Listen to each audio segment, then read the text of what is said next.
sida aad ogtihiin waa la sheegay ilaa 170,750 meelahaas guri ayaa hadda laga dhisayaa. haddii aad dadka Soomaali sida caadiga aad qoyskii 6 qof laga soo qaado waa dad ka badan 10,000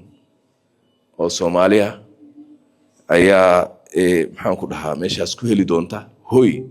ay degaan iyo noloshii caadiga ahayd la socotay oo isugu jirtay noloshii kaamilka ahayd haday tahay sida ay Zahra inoo sharaxaysay inay waxbarasho helaan, shaqo helaan, inay caafimaad helaan, dhinac walba inay access kaas ku helaan. marka waa bilow safar dheer oo aan rajeynayno in ay dad badan oo Soomaaliyeed uga baxaan noloshaas dhibka badan ee ciriiriga ee displacementka dad aan deganayna inay uga baxaan haddii la yiraahdo. waxaa noo qorshaysan sida la sheegay dad 1 milyan oo Soomaali ah oo Soomaaliya oo dhan ka kooban in laga saaro noloshaas oo loo gudbiyo nolol caadi ah